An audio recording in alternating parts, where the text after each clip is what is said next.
Telangana secretariat complex में दो मसाजिदें थीं, मस्जिद हाशमी और एक मस्जिद मोहम्मदिया। तो ये मसाजिद जो है, एक तो निज़ाम के दौर की मसाजिद थी।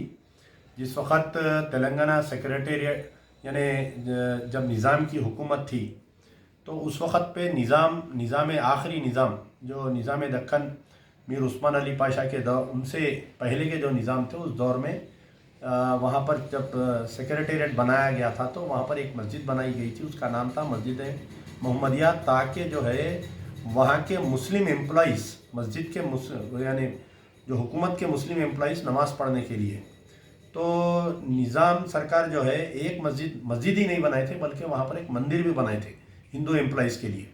बाद में जब तेलंगाना सेक्रेटेरिएट का एक्सटेंशन हुआ एन.टी. रामाराव के दौर में और चंद्रबाबू नायडू के दौर में, तो बाजू की एक स्लम बस्ती लिए थे, उसके अंदर भी एक मस्जिद थी, तो उसको ऐसे ही रखते हुए सेक्रेटेरिएट का एक्सपेंशन किया गया था। लेकिन उसमें नमाजें होती थी, कई मरतबा हुकूमत की तरफ से उसमें एक्सटेंशन किया गया। राजशेखर रेड्डी के गवर्नमेंट में जब पुरानी टीनों की मस्जिद थी तो उसको आरसीसी में तब्दील किया गया। लेकिन अचानक तेलंगाना सेक्रेटेरिएट, जैसा ही तेलंगाना अलग हुआ, हमारे चीफ मिनिस्टर केसीआर साहब तेलंगाना के सीएम बने। इन्होंने जो है स्टार्टिंग में जब सेक्रेटेरिएट को आ रहे थे तो कोई वास्तु का आदमी उनको ये बोला कि अगर आप सेक्रेटेरिएट आएंगे तो साबिक़ा में जैसा 2-3 चीफ मिनिस्टर्स की गद्दी गई, एक मर गए, वैसा आपके साथ भी ऐसा हो सकता है। फिर कोई एक वास्तु वाला ये बोला कि ये पुरानी सेक्रेटेरिएट की बिल्डिंग को डिमोलिश करते हुए नई सेक्रेटेरिएट का कॉम्प्लेक्स बनाना चाहिए। तो जबकि उसकी कोई ज़रूरत नहीं थी, अच्छी खासी बिल्डिंग थी। चंद्रबाबू नायडू के पीरियड में, एन.टी. रामाराव के पीरियड में 84 में, 86 में तामीर की गई थी वो। लेकिन अचानक एक जैसा राजा महाराजा फैसला लेते, वैसा हमारे केसीआर साहब रातें रात फैसला लेके तेलंगाना सेक्रेटेरिएट के पूरे कॉम्प्लेक्स में, जिसमें 8 बिल्डिंग थे, 12 बिल्डिंग्स थे, उसको पूरों को तोड़ दिया गया। बावजूद इसके कि हाई कोर्ट में केस चल रहा था, लेकिन तोड़ दिए उसको। ठीक है, हमारा कोई एतराज़ नहीं है, आप नया सेक्रेटेरिएट बनाइए, अच्छी से अच्छी खूबसूरत इमारत बनाइए, तो क्योंकि हम भी चाहते हैं कि तेलंगाना का नाम होना। लेकिन इसके अंदर 2 मसाजिद थे। इसके अंदर एक मस्जिद हाशमी और एक मस्जिद मोहम्मदिया, दोनों मसाजिदों को डेमोलिश कर दिए। 6 जुलाई के दिन रात में मुझे जब फ़ोन आया कि मसाजिद को डेमोलिश कर रहे हैं, तो हम जो है रात ही में वक्फ बोर्ड चेयरमैन मोहम्मद सलीम साहब से सबसे पहले हम कहे, तो वो लाइलमी का इजहार करे कि मुझे नहीं मालूम। यहाँ के जो हमारे होम मिनिस्टर है महमूद अली साहब, उनको बोले तो वो भी बोले कि मुझको नहीं मालूम। हम अंदर जाने की कोशिश करें, हमको अंदर जाने नहीं दिए। 7 तारीख के दिन मैं जाके जो है सैफाबाद पुलिस स्टेशन में कंप्लेंट करा कि ये मस्जिद को तोड़ दिया गया है और इसके कंट्रैक्टर के खिलाफ में केस बुक किया जाए, इसका पूरा मटेरियल सीज किया जाए। ना सिर्फ मस्जिद थी, वहाँ पर दीवार नहीं थी, बल्कि वहाँ पर मिंबर रसूल था, वहाँ पर कुरानें थी, वहाँ पर जानिमाज थे। पूरा उठा के उसको कचरा कुंडी में डाल के लेके जाके कहीं डंप कर दिए पूरा। तो सबसे पहले बयान आया हमारे स्टेट के जो होम मिनिस्टर है महमूद अली साहब, ये बोले कि नहीं मस्जिद नहीं टूटी, बल्कि बाजू की कोई इमारत को तोड़ने की, उसमें छोटी सा की कोई मस्जिद को नुकसान हुआ है, हम बना देंगे। तो हम बोले भाई हमको अंदर जाके देखने दीजिए, आप क्यों नहीं देखना दे रही। उसके बाद में फिर 8 तारीख के दिन जो है चीफ मिनिस्टर साहब का ट्वीट आया कि गलती से जो है मस्जिद को शहीद कर, यानी मस्जिद को तोड़ दिया गया है, हम जल्द से जल्द बना देंगे और मैं इसके लिए माफ़ी चाहता हूँ बोल के। जैसा ही सीएम साहब का ट्वीट आया, 30 मिनट के अंदर जो है असदुद्दीन ओवैसी साहब उसको रीट्वीट करते हुए वेलकम करे कि आपसे जो स्टेटमेंट आया मैं वेलकम किया हूँ। तो यहाँ पर जो है सबसे पहली चीज़, मस्जिद जो है वक्फ प्रॉपर्टी के ऊपर थी। वक्फ प्रॉपर्टी जो है किसी के बाप की जागीर नहीं होती, वो चीफ मिनिस्टर की नहीं थी, वो गवर्नमेंट की नहीं थी। मस्जिद टूटी कैसा, इसके ऊपर तोड़े कौन, टूटी कैसा, तो इसके ऊपर असदुद्दीन ओवैसी कोई स्टेटमेंट नहीं दिए, खाली वेलकम करे चीफ मिनिस्टर के स्टेटमेंट को। लेकिन जब बात आवाम में आई और जो ऑफिशियल लॉबी से बाहर बात आई कि चीफ मिनिस्टर के टेबल पे ये फैसला किया गया और चीफ मिनिस्टर की इमाम पर ये मस्जिद को शहीद, 2 मसाजिद को शहीद किया गया। मेरा जो कंप्लेंट था सैफाबाद पुलिस स्टेशन में, हम ये कहा कि number 1 accused in the demolition of मस्जिद, इसके अंदर चीफ मिनिस्टर केसीआर को डायरेक्टर जनरल ऑफ पुलिस को, बल्दिया कमिश्नर को, पीडब्ल्यूडी मिनिस्टर को, ये सारों को केस के अंदर बुक करना चाहिए। खुद इनके बेटे केटीआर जो है म्युनिसिपल एडमिनिस्ट्रेशन मिनिस्टर को भी इसमें अक्यूज बनाना चाहिए। तो कई दिन तक वो हमारा पेंडिंग था सैफाबाद पुलिस स्टेशन में। पहले तो एप्लीकेशन कंप्लेंट ले नहीं रहे थे, फिर हम जब रजिस्टर्ड पोस्ट किए, कुछ लोग अदालत को गए, तो उसके बाद में जो है Saifabad police station Hyderabad police से हमारे को एक लेटर आया कि नॉन कॉग्निजेबल एक्ट है, हम कोई केस नहीं बुक कर सकते। यानी नॉन कॉग्निजेबल एक्ट के मायने क्या है कि ये इशू जो है कोई बड़ा वाकया नहीं है, छोटा मोटा वाकया है, जैसा दो बच्चे आपस में लड़ लिए, एक दूसरे को मार लिए और वापस चले गए, वैसा है। अरे मसाजिद की शहादत नॉन कॉग्निजेबल एक्ट कैसा हो सकता है बताइए। अब यहाँ पर वक्फ बोर्ड का रोल है, हमारे सलीम साहब है। आप बताइए कि एक ऐसे शख्स को वक्फ बोर्ड पे लाकर बिठा दिए कि जब इन्हों साबिक़ा टीडीपी में थे तो इनका क्या रोल था, आपको मालूम है कि सिवाय हुकूमत के दरबारी रहे, चापलूसी करना। और आज भी जो है मस्जिद टूट गई, इनके मुंह को लखवा, हमारा कोई स्टेटमेंट नहीं है। खाली चीफ मिनिस्टर के तारीफा 50-50 लाख रुपए, 1-1 करोड़ रुपए, 51 लाख रुपए जो है लेके जाके चीफ मिनिस्टर को पार्टी फंड दे रहे हैं, लेकिन बहैसियत वक्फ बोर्ड चेयरमैन इनका जीरो रहा। और सारे जितने वक्फ बोर्ड के अराकीन हैं पूरे इसके अंदर मुलजिम है, सब मुलजिम है इसके अंदर। टोटल 10 मेंबर्स में से 6 जो है एमआईएम के मेंबर्स है इसके अंदर, ये सारे मुलजिम है। वक्फ बोर्ड का रोल आप देख लिए, हैदराबाद पुलिस का रोल देख लिए, हुकूमत का रोल देख लिए, मुस्लिम क़यादत।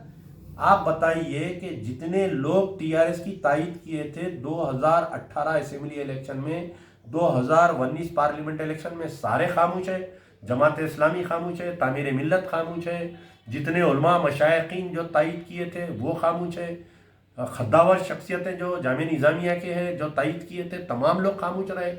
जब एजिटेशन बढ़ा, अवाम में ये बात आई, अवाम में नाराज़गी पैदा हुई, तो कई दिनों के बाद में 6 जुलाई को मस्जिद टूटी। 2 महीने के बाद में 6 सितंबर के दिन जो है चीफ मिनिस्टर का एक डेलीगेशन गया, जाके डेलीगेशन ये नुमाइंदगी करे, और जिसके अंदर असदुद्दीन, अकबरुद्दीन, एमआईएम के एमएलए, उलमा, मशाइखीन, मुस्लिम यूनाइटेड फ्रंट, ये तमाम लोग थे। तायद करने में सबसे बड़ा अहम रोल जो है मुस्लिम यूनाइटेड फ्रंट के जो सेक्रेटरी है, जो कन्वेनर है, रहीमुद्दीन अंसारी साहब, जो मौलाना हमीदुद्दीन हुसामी आकिल के दामाद हैं, वो ये भी गए थे तायद करने के लिए। और एक तरफ जो है आप बोल रहे हैं कि हुकूमत के हम खिलाफ है, और दूसरी तरफ आप जो है उर्दू अकेडमी के चेयरमैन है, माहाना 1 लाख रुपए तनख्वाह और सरकारी गाड़ी में फिर रहे हैं। आप मस्जिद को शहीद हो गई, आप में हिम्मत नहीं है लपकुशाही करने की, आप जो है बयान देने की, और आप इस्तीफा देने की आप में हिम्मत नहीं है। ये तमाम जो है लोग गए वहाँ पर, बेहतरीन मेहमान नवाजी हुई, बिरयानी खाए, और आके ये बोले कि चीफ मिनिस्टर से हम तयखुन ले लिए हैं, अक्टूबर के पहले हफ्ते में हम जो है मस्जिद की सेक्रेटेरिएट कॉम्प्लेक्स का जब भी संगे बुनियाद रखा जाएगा, दोनों मसाजिद की तामीर होगी। सोशल मीडिया में इसको एक ऐसा क्रिएट करे कि भाई अब आपको बोलने की ज़रूरत नहीं है, आप इसके ऊपर एहतजाज मत करिए, आप लोग खामोश बैठिए। आप चीफ मिनिस्टर, इतने अच्छे चीफ मिनिस्टर को आप बदनाम कर रहे हैं, इतने अच्छे असदुद्दीन ओवैसी जो ऑल इंडिया मुसलमानों के कायद है, आप लोग उनको बदनाम कर रहे हैं, आप खामोश बैठिए। बोले ठीक है।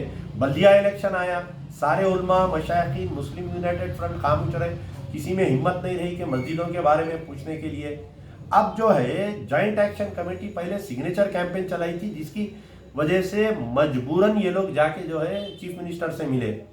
आज जो है 24 जनवरी के दिन 24 जनवरी को हमारा एक ऐलान था कि हम जो है सेक्रेटेरिएट की मसाजिद में हम नमाज पढ़ेंगे। आप मस्जिद कभी भी बनाइए, 1 महीने के बाद में बनाइए, 2 महीने के बनाइए, आप अपनी सहूलत से बनाइए, लेकिन वहाँ पर नमाज की इजाज़त क्यों नहीं दी जा रही है? क्यों वहाँ पर के मुसलमानों को अंदर जाके नमाज, 2 मसाजिद में नमाज पढ़ने की इजाज़त क्यों नहीं दी जा रही है? हम बारहा ये मुतालबा कर रहे हैं। जॉइंट एक्शन कमेटी का फैसला था कि आज हम नमाज पढ़ेंगे। कल रात से तकरीबन 200 से 150 से 200 लोगों को गिरफ्तार कर लिए। हंगामा है शहर में पुलिस का, मुझको हाउस अरेस्ट कर दिए। हमारे जॉइंट एक्शन कमेटी के कन्वेनर साहब जनाब मुश्ताक मलिक साहब के घर पे, ऑफिस पे चौतरफ पुलिस, जितने जॉइंट एक्शन कमेटी के लीडर्स है, जितने निजामाबाद से लोग आ रहे हैं उनको गिरफ्तार कर लिए, जहीराबाद में किसी को गिरफ्तार कर ले रहे, वरंगल में किसी को। अरे भाई, इसका ये वाज़ेह हो रहा कि हुकूमत की नीयत नहीं है बनाने की, और मुस्लिम कायदीन बेवकूफ़ बना रहे हैं। तेलंगाना के मुसलमानों को कब जागेंगे हमारे लोग, समझ में नहीं आ रहा मुझे। हमारे ये जो दोस्तनुमा दुश्मन है, हमको जो धोखा दिया जा रहा है मुस्लिम यूनाइटेड फ्रंट के नाम पे, ये लोग कब जागेंगे हमको समझ में नहीं आ रहा है। तो आज बात वाजे हो गई कि केसीआर की नीयत नहीं है मस्जिद बनाने की। केसीआर साहब के जो वादे हैं ना, जो ऐवान असेंबली में जो बेहतरीन एक दूसरे की जुगलबंदी चलती, अकबरुद्दीन ओवैसी साहब केसीआर की तारीफ करते, केसीआर साहब अकबरुद्दीन ओवैसी की तारीफ कर रहे हैं। इसमें जो है अवाम का वक्त ज़ाया किया गया है। असेंबली इलेक्शन चले गया, पार्लियामेंट इलेक्शन चले गया, बल्दिया इलेक्शन चले गया।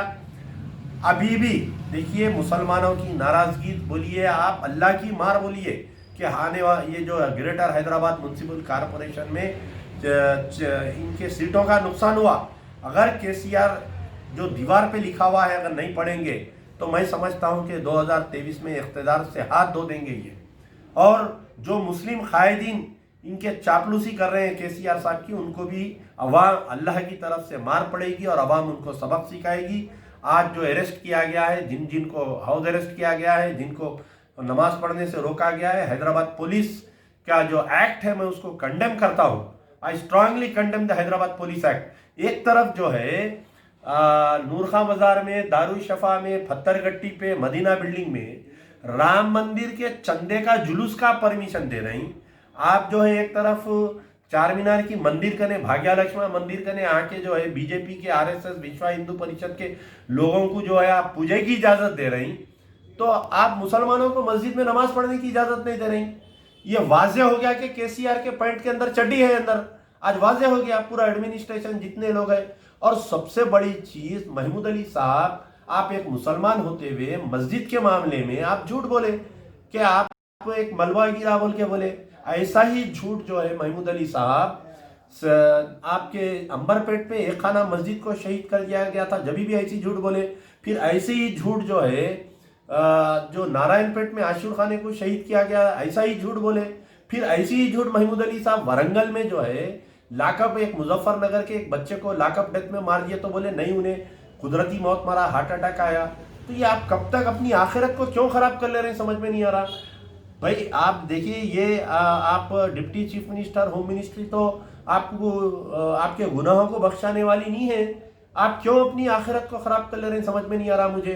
कोई जाए जाके उनको अल्लाह रसूल दीन का बताइए, कुरान पढ़ कर बताइए कि भाई आप अपनी आखिरत को खराब कर ले रहे हैं। महमूद अली साहब ये झूठ बोल बोल के कब बनेगी मस्जिद बोलिए आप में हिम्मत नहीं है जाके आप चीफ मिनिस्टर से पूछने की। आप चपरासी से बदतर है। आप वहां पर एक चपरासी तो भी चीफ मिनिस्टर के सामने जाके कुछ बात कर सकता, आप जबान नहीं खोल सकते उसके सामने। और मुस्लिम क़यादत असदुद्दीन अकबरुद्दीन पूरे हिंदुस्तान में जाके ढंडोरा पीट रहे हैं कि हम मुसलमानों के, अरे आपके हलके में, आपकी कॉन्स्टिट्यूंसी में, आपके एरिया में इनकाउंटर्स हो जा रही, मस्जिदों को शहीद कर दे रही। आप एक लफ्ज नहीं बोल सक रहे टीआरएस के खिलाफ में, हुकूमत के खिलाफ में।